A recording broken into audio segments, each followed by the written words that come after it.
Hello student, welcome to all of you my YouTube channel Medical Education by Ankit for Nursing, Pharmacy and Paramedical। आज के lecture है functions of pancreatic juice. ठीक है ना। इसके पहले जो वीडियो है डाइजेस्टिव सिस्टम के प्लेलिस्ट में डला हुआ है, स्ट्रक्चर डला हुआ है पेनक्रियाज का, उसमें इंडोक्राइन का क्या स्ट्रक्चर है और एक्सोक्राइन का पूरा उसमें डिटेल में डला हुआ है। तो पेनक्रियाटिक जूस मीन्स पेनक्रियाज से जो केमिकल सीक्रेट होता है एज उसको जूस बोलते हैं। ठीक है, तो उसका क्या फंक्शन होने वाला है आज के लेक्चर में हम लोग देखने वाले हैं। ठीक ना, तो देखते हैं। फर्स्ट पॉइंट है पेनक्रियाटिक जूस है डाइजेस्टिव एंड न्यूट्रलाइजिंग एक्शन। ठीक ना, यहाँ पे डाइजेस्टिव सिस्टम का है तो यहाँ पे डाइजेस्टिव एंड न्यूट्रलाइजिंग एक्शन। ठीक ना, तो डाइजेस्टिव से मतलब क्या हुआ कि chemical break down of food and mechanical break down of food को भी ये हेल्प करेगा। ठीक है ना, केमिकल वे से और मैकेनिकल वे से इसको क्या करेगा, फूड को डाइजेस्ट करेगा। ठीक है, और यहाँ पे है neutralising action means neutral means क्या करेगा, किसी चीज को बीच में रखना, मतलब मिडिल मोड में रखना। ठीक ना, तो न्यूट्रलाइजिंग एक्शन मतलब यहाँ पे क्या काम हुआ, जैसे कि मान लीजिए स्टमक से जो भी फूड आता है इंटेस्टाइन में, ठीक ना, तो इंटेस्टाइन स्टमक में क्या होता है HCl सिक्रेशन होता है, जिसको क्या बोलते हैं, जो फूड मिक्सअप होता है उसको काइम बोलते हैं। ठीक है, तो वहाँ पे एसिटिक हो जाता है। ठीक है, तो पेनक्रियाज है वो पेनक्रियाटिक जूस सीक्रेट करता है, और जो जूस होता है ना वो जो स्टमक से फूड जो ट्रेवल करके इंटेस्टाइन में आ रहा है उसको क्या करेगा, न्यूट्रलाइज करेगा। ठीक है, अगर न्यूट्रलाइज नहीं करेगा तो क्या हो सकता है, एसिटिक कंडीशन ज़्यादा वहाँ पे बने लगते हैं वहाँ पे,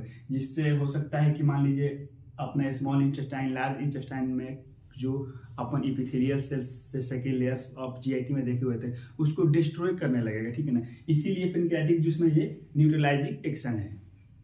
नेक्स्ट पॉइंट है, देखिए वही पॉइंट कि when food enter the small intestine, ठीक है, duodenum, it is mixed with the pancreatic secretion and bile secretion. ठीक है, बाइल सिक्रेशन क्या है, देखिए pancreatic and liver accessory digestive organ. ठीक है, यहाँ पे एसेसरी डाइजेस्टिव ऑर्गन्स आप याद कीजिए, जब भी हम फर्स्ट वीडियो देखे थे तो एसेसरी ऑर्गन्स कौन कौन आते हैं और एलिमेंट्री ऑर्गन। ठीक है, एलिमेंट्री जो है वो फूड पाइप से, देखिए माउथ से लेकर के जो एनस तक जो भी उसके ऑर्गन आता है, स्टमक देखिए इस इसोफेगस हो गया, स्टमक हो गया, स्मॉल इंटेस्टाइन, लार्ज इंटेस्टाइन, ये क्या है, एलिमेंट्री ट्रैक्ट के ऑर्गन है। ठीक है, और एसेसरी मींस कि वो साइड से उसको डाइजेशन में और एब्जॉर्प्शन में हेल्प कर, जैसे कि लीवर हो गया और पेनक्रियाज हो गया। ठीक है, तो पेनक्रियाटिक जूस हम लोग आज देखने वाले हैं। तो यहाँ पे क्या करता है कि सिक्रेशन एंड बाइल का भी, जैसे गॉल ब्लैडर से बाइल सीक्रेट होता है। ठीक है, तो बाइल भी एक अपने डाइजेशन में हेल्प करता है। ठीक है, यहाँ पे क्या है, डाइजेशन में,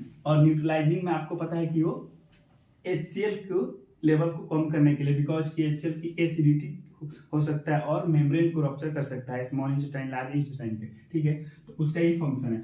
उसके बाद से प्रॉपर्टीज देखते हैं कि जो पेनक्रियाटिक जूस है उसमें क्या क्या होता है और कितना कंटेंट होता है। ठीक है, तो उसका वैल्यूम देखें तो 500 to 800 ml per day secret होता है, एक दिन में इतना सीक्रेट होगा।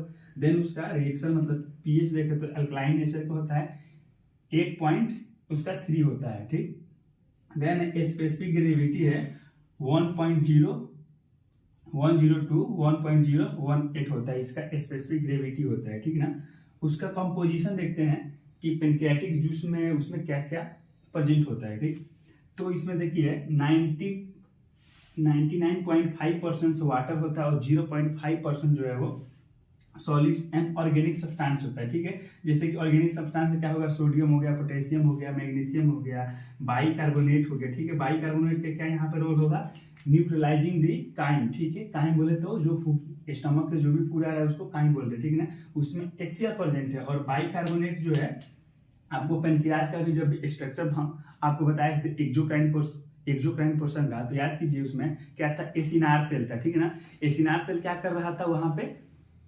एक्सोक्राइन केमिकल सीक्रेट कर रहा था, जिसमें कि बाइकार्बोनेट आयंस भी उसमें आते हैं। ठीक है, और बाइकार्बोनेट आयंस क्या करते हैं, न्यूट्रलाइजिंग एक्शन करते हैं। ठीक है, और क्लोराइड है। ठीक है, तो ये क्या हो गया, ऑर्गेनिक सब्सटेंस हो गया। उसके बाद से इसमें पेनक्रियाटिक एंजाइम है जो कि सबका अपना अलग अलग फंक्शन है।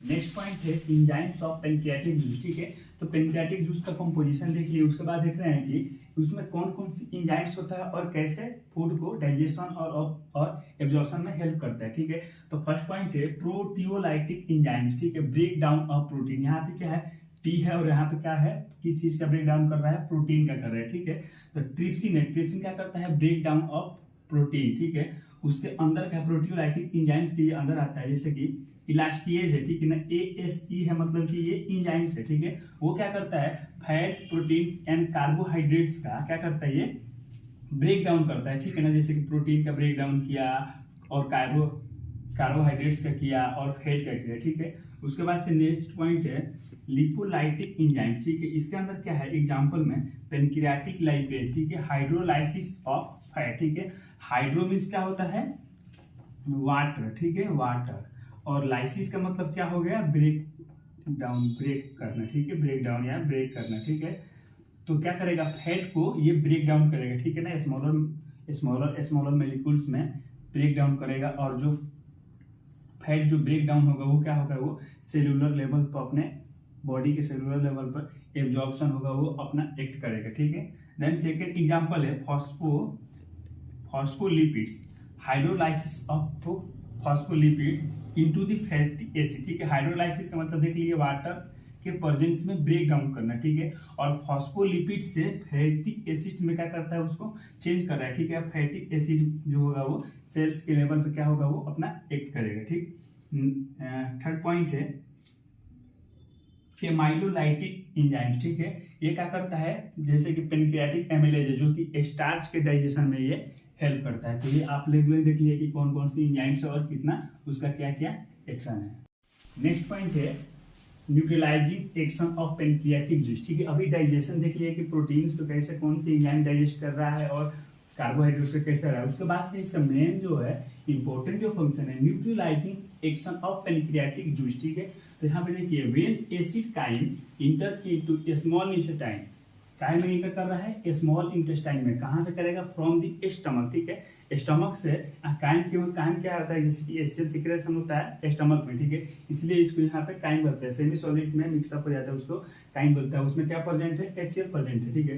तो immediately pancreatic juice with the more bicarbonate secreted and release into intestine, ठीक है। अब स्टमक से जो भी काइन आ रहा है, ठीक है, तो उसमें क्या है कि एसिटिक है, मतलब उसमें ज्यादा वो HCl का वो उसमें प्रेजेंस है। तो यहाँ पे क्या होगा, तुरंत यहाँ पे at a time immediately pancreatic juice secretion हो रहा है, और पेनक्रियाटिक जूस में क्या है, बाइकार्बोनेट्स है, ठीक है, जो कि रिलीज हो रहा है। तो बाइकार्बोनेट्स आयंस क्या होगा, जबकि काइन जो है वो एसिटिक है और बाइकार्बोनेट जो है वो हाईली अल्कलाइन नेचर का होता है, ठीक है। तो वो क्या करेगा, बीच में दोनों को न्यूट्रल करेगा, मीन्स कि न्यूट्रल मोड में उसको, एक बीच का जो मोड होता है न्यूट्रल मोड, इसीलिए उसको न्यूट्रलाइजिंग एक्शन करते हैं। तो उसको क्या करेगा, न्यूट्रल कर देगा, ठीक है ना ज्यादा हाईली अल्कलाइन का रहेगा ना ज्यादा हाईली एसिटिक रहेगा, ठीक है। तो अगर हाईली एल्कलाइन और हाईली एसिटिक नहीं रहेगा तो एक न्यूट्रल मोड में हो जाएगा, और न्यूट्रल मोड में हो जाएगा तो फूड जो है वो प्रॉपर डाइजेशन होगा और एब्जॉर्प्शन होगा, कोई भी प्रॉब्लम नहीं आएगा अपने डाइजेस्टिव सिस्टम में, ठीक। उसके बाद से due to large quantity of bicarbonate ion, तो वही बात है कि बाइकार्बोनेट्स लार्ज क्वांटिटी में प्रेजेंट होगा। The pancreatic juice is highly alkaline, ठीक है। पेनक्रियाटिक जूस क्या होगा, हाईली एल्कलाइन नेचर का होगा, तभी तो उसको एक राइट साइड में मान लीजिए कि हाईली एसिडिक है और लेफ्ट साइड में क्या हो गया कि मान लीजिए कि हाईली एल्कलाइन नेचर का, तब दोनों मिलकर क्या करेगा, रिएक्शन करके वो न्यूट्रल मतलब कि बीच का मोड में आएगा, ठीक है। उसके बाद है सीक्रेशन ऑफ बाइकार्बोनेट आयंस, ठीक है। तो पेनक्रियाज का एक्सोक्राइन पोर्शन जो देखे थे और इंडो देखे थे, यहाँ क्या है, the bicarbonate ions pancreatic juice are secreted from the ducts, ठीक है, डक्ट्स इन पेनक्रियाज, ठीक है। पेनक्रियाज क्या करता था, दो फंक्शन परफॉर्म कर रहा था, इंडोक्राइन फंक्शन और एक्सोक्राइन फंक्शन, ठीक है। तो एक्सोक्राइन जो फंक्शन है वो क्या था, किसी डक्ट के जरिए होता है, ठीक है ना, डक्ट के मतलब जरिए होता है, और इंडो के मतलब कि ब्लड स्ट्रीम के जरिए होता है। तो यहाँ पे बाइकार्बोनेट्स क्या होगा, ये सीक्रेटेड होगा, ठीक है ना, डक्ट्स के थ्रू, पेनक्रियाटिक डक्ट्स के थ्रू, जो एसिनार सेल जो होता है पेनक्रियाटिक में वो डक्ट्स के थ्रू होगा, और ठीक है क्या करेगा, और स्मॉल इंटेस्टाइन में ड्यूडेनम पार्ट जो होता है ड्यूडेनम में सीक्रेट करेगा, जो भी काइन आया हुआ है स्टमक से उसको क्या करेगा, न्यूट्रलाइज करने की कोशिश करेगा, ठीक है। तो आज का वीडियो रहा कि फंक्शन ऑफ पेनक्रियाटिक जूस। तो कोई भी डाउट है अगर वीडियो के रिगार्डिंग, लेक्चर के रिगार्डिंग, तो प्लीज़ क्वेश्चन कर सकते हैं आप, और वीडियो अच्छा लगा होगा तो लाइक और कमेंट जरूर करिए। Thank you.